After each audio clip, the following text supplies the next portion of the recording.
Can a city decide what a landlord can charge for a late rental payment? It's a question Boise City Council discussed this week, and while the state has avoided saying so, the city is considering it. Same-sex and interracial marriage is about to be codified across this entire country, despite the objection of 3/4 of Idaho's congressional delegation. Who was the lone standout? And we're remembering a true servant of the state. Colleagues are reflecting on the impact of Hy Kloc in the legislature and in his community. Elected officials have a pretty clear scope. The state government controls the state, the city government controls the city. It's pretty simple, right? Well, a conversation between Boise City Council members got our attention this week. Earlier, we talked about regulation and how Idaho has, well, virtually no laws about what a landlord can charge a tenant that is, in late fees. Has no laws when it comes to that. I mean, they can charge whatever they want. Boise City Council member Lisa Sanchez proposed an ordinance, though, to change that. Is that the city's job, though? At least one council member believes it should be the state's job. So should the city take the reins in capping late fees locally, or should they wait for the state? Here's Andrew Bartline. In terms of protections for renters, Idaho's unlike most of its neighboring states. Washington, Oregon, Utah, Nevada. They all have laws restricting landlords from charging excessive late rent fees. It's a disconnect Boise City Council member Lisa Sanchez aims to address. What I've decided to do is to focus on those areas of the law where we can offer some limited protections to our renters. Currently, renters must pay whatever late penalty Idaho landlords choose to list in the lease agreement. When you don't have some clear guidance, there is no real understanding of what a reasonable amount to charge for a late fee. Councilmember Sanchez proposes a city ordinance to cap late fee penalties at 5% or $50, whichever is greater. The City Council discussed the proposed ordinance during Tuesday's Work Ahead meeting. So what you have before you is a proposal for a city ordinance to promote renter fairness. The proposed ordinance received support from Councilmember Patrick Bagent. In my mind, protecting vulnerable consumers is always a value, regardless of how tight the housing market is. However, other council members questioned whether regulating late rent penalties is a job better suited for the state legislature. The place for this being the state, ideally, and perhaps giving that a chance to go through the state before we did something city level. And so I think that's kind of my initial reaction to it. Councilmember Holly Woodings is in favor of waiting through the 2023 legislative session and allowing state lawmakers the chance to first pass a similar law themselves. Council President Elaine Clegg echoed the position. Wonder if you have an appetite to do that with this. I think there's nothing wrong with us moving in tandem.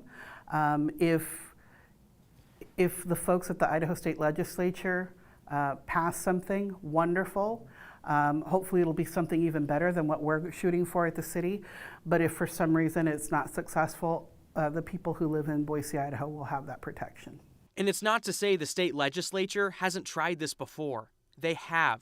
Recent as 2021. Senate Bill 1088 aimed to make all fees imposed on a tenant, quote, reasonable. No hard numbers defined exactly what reasonable means.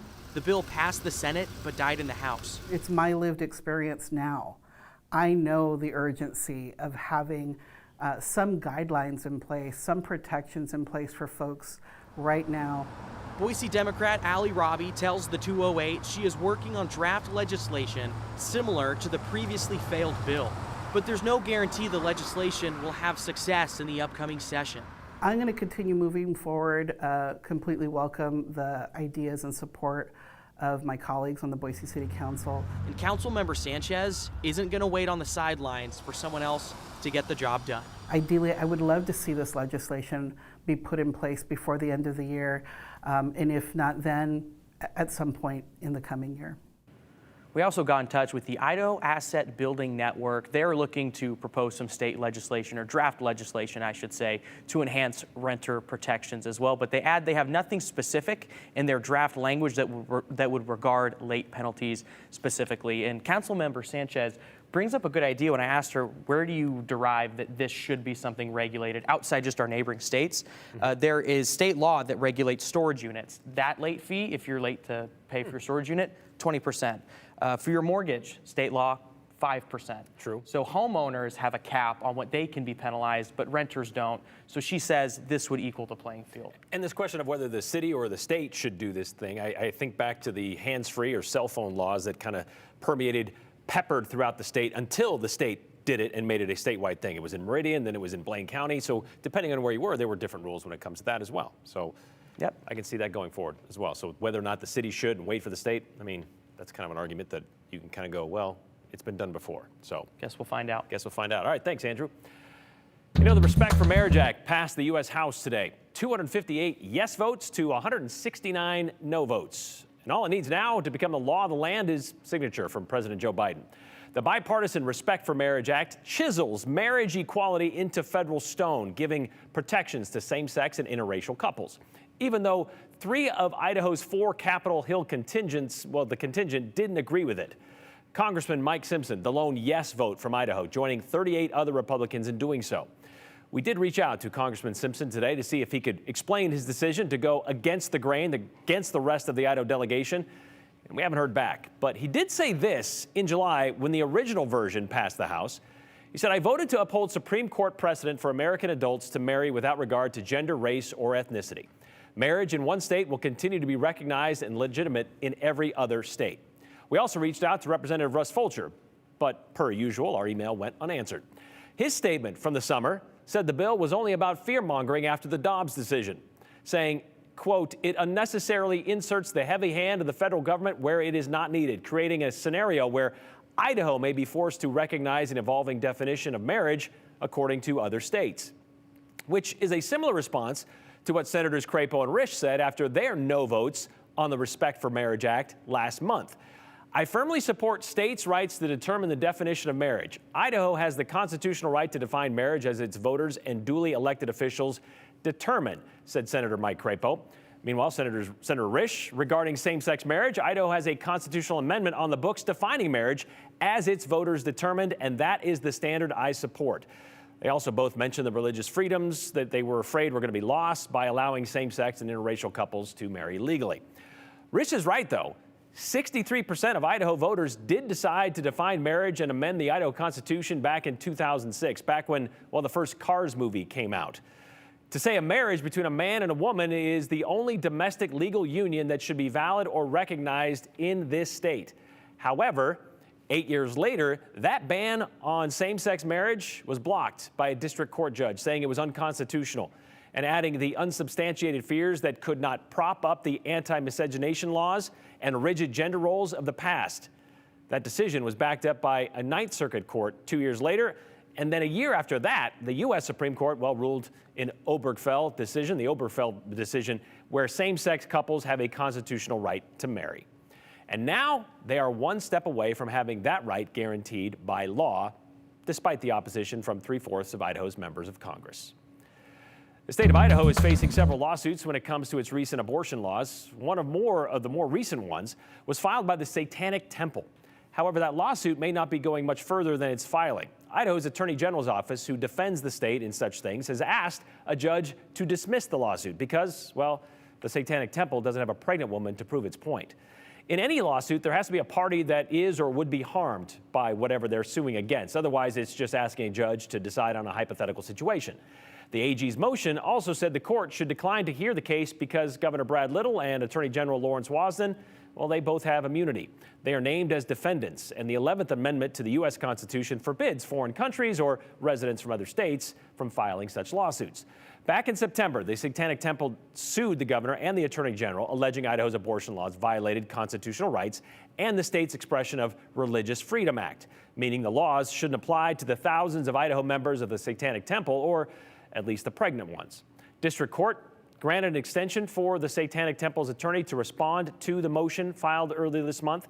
That deadline is now set for January 3rd of next year.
Everybody has a story, to explain the path that leads us to where we are today. Our stories make us, who we are. We are unique to each person, these stories are.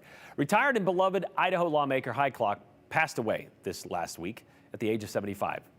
Those closest to Kloc will tell you he cared deeply about his community, and what he did for his adopted state is celebrated. But what made him what he is, his story and his path to Idaho, is bookended by heartbreak and triumph. Here's Joe Paris. In life, there are some people you just click with. For Rick Just, that man was Hy Kloc. He was probably the person that I bonded with the quickest in my life. It was just in seconds. He was a terrific guy. Of course, we bonded over dogs. He was a big dog lover, and we had a passel of them, so we got to meet them. But just an all-around great guy. Idaho's future will be brighter if we can come together. Friends of Kloc are sharing stories and memories after his passing this week at the age of 75. Just remembers the day he met Kloc. I met Hy the day he moved to Boise, actually. My wife worked at Boise State Public Radio, and she was on the hiring team for Hy, and he came here and without his wife for a few months, and our house was his house for that first summer. Hy Kloc worked as the development director at Boise State Public Radio. That's what brought him to the area in 2001. Kloc went on to serve years later as an Idaho lawmaker for 3 terms, a role where his passion for people was perfect. I remember one of his interviews, listening to it, talking about, well, he and his wife said, if you don't get involved, you can't complain. Melissa Wintrow served alongside Kloc in the legislature. A passion project that Kloc shared with Wintrow specialized pet-friendly license plates. Kloc retired from the legislature in 2018 before he could get it passed, but in 2019, Wintrow got the plate passed. And since then, the plates have generated more than $100,000 to help cover spay and neuter costs for dogs and cats of low-income Idahoans. There's 13. So this is the same plate that you had that day. Yes. He loved his dog, and I think that's where we bonded, because I don't have children, but I do love my dog too. And I think that's probably why he asked me to help with the pet-friendly plate once he retired. That was a tremendous loss in the animal welfare community.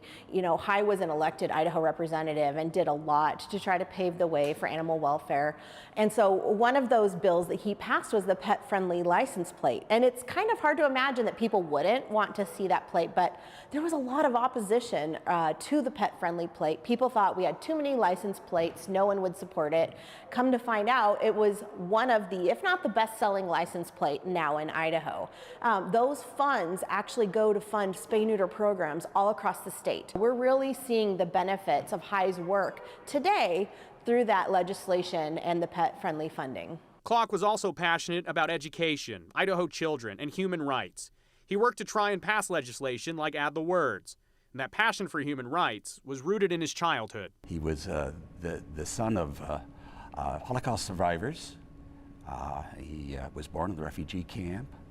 He remembered, he thought he remembered, he wasn't sure, coming to the United States and seeing the Statue of Liberty at age 4. That would have been something that someone would be likely to remember. And years later, at the 130th anniversary of the Statue of Liberty, he co-sponsored a resolution celebrating that with Senator Chuck Winder. That was a big moment in his life. Escaping the Holocaust with his family put Kloc on a path, pursuing the American dream. He did. He came here as a refugee and got to be an Idaho State representative. He was a Grammy presenter, for crying out loud. He presented the Grammy to Peter Cetera of Chicago at one time. He was an inventor. He has a piece, one of his inventions, in the Metropolitan Museum of Art, the Gato drum. Just a wide variety of things that he did. Kloc's personal and family story was featured this year in an Idaho Public Television documentary. He spoke about his family's journey through the Holocaust, the refugee camps, and the great losses his immediate and extended family suffered. He also spoke about the battle that remains, fighting against anti-Semitism. He talked about many times about how much he so admired the Holocaust survivors. And he called them the survivors, and he many times said to me that they were the heroes of his life. Kept those memories alive for us. It's very important. I'm the last generation that's directly connected with the Holocaust. And one of the things that I would hate to see happen, but happens all too often, is history gets twisted and rewritten. It's never the same as it actually was. So I think telling my story, and I thank you for letting me do that, is very important for people who, the Holocaust deniers, that there was no Holocaust. These people you can't really talk to. The more I see going on today, the more dire I think the situation is. You can't just turn your head away and say, well, that's nothing. You have a duty to help.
The attack on Pearl Harbor will always be the apex of America's entry into World War II. But there was a separate attack, separated by just one day, that may have had just as big of an impact, at least for Idahoans. The Battle of Wake Island was fought not just by U.S. Marines, but by hundreds of civilian construction workers who were just there to take advantage of a job opportunity.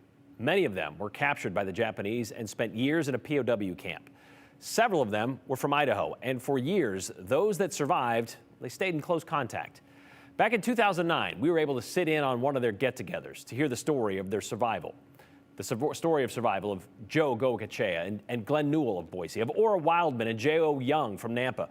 All of them were keeping the memory of what would have been back then, 68 years ago, and today, 81 years ago, keeping that memory alive.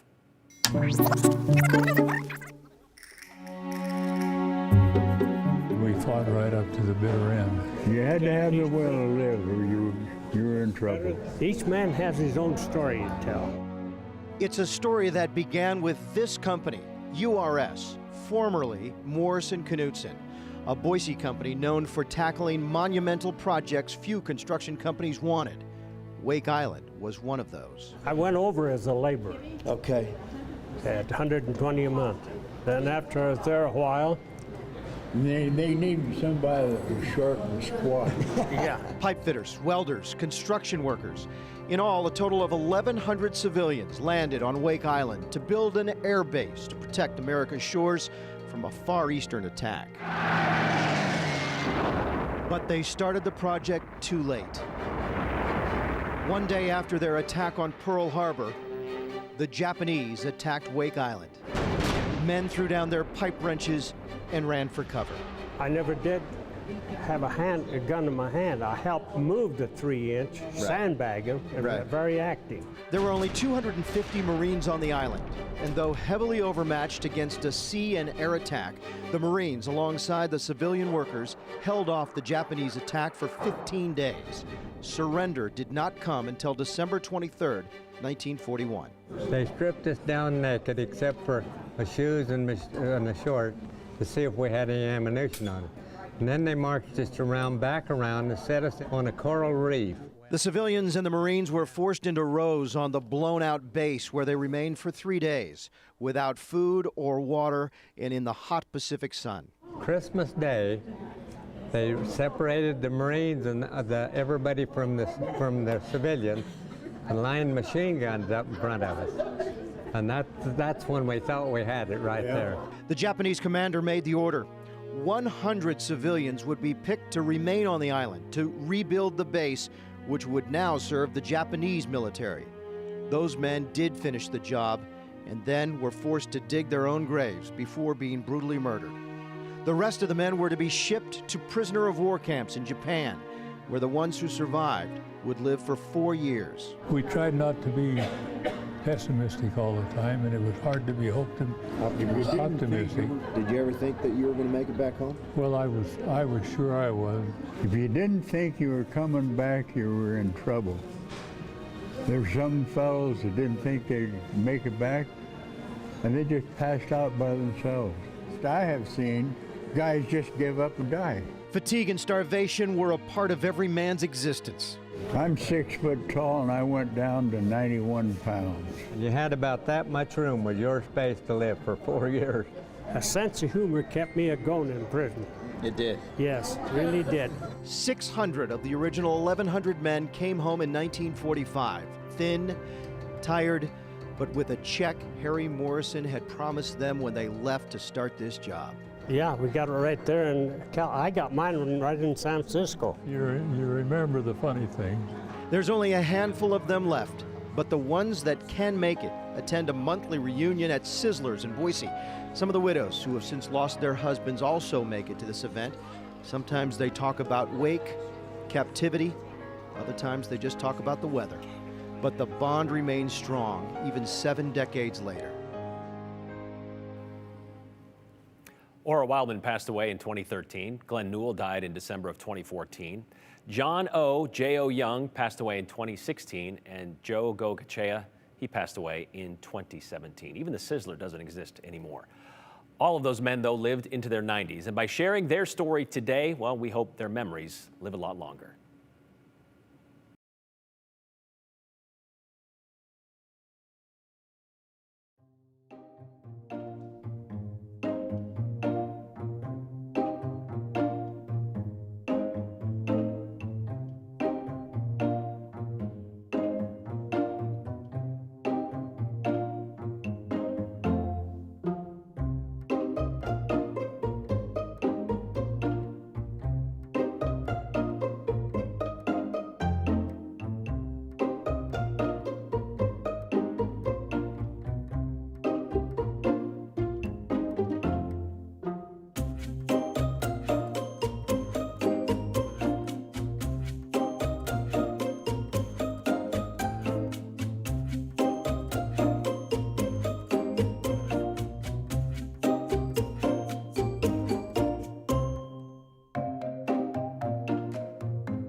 All right, just final moments of the show here, and can't get your messages on the big board, but I'm just going to read a few of them that were sent in today having to do with, well, the rental fees, late rental fees for renters.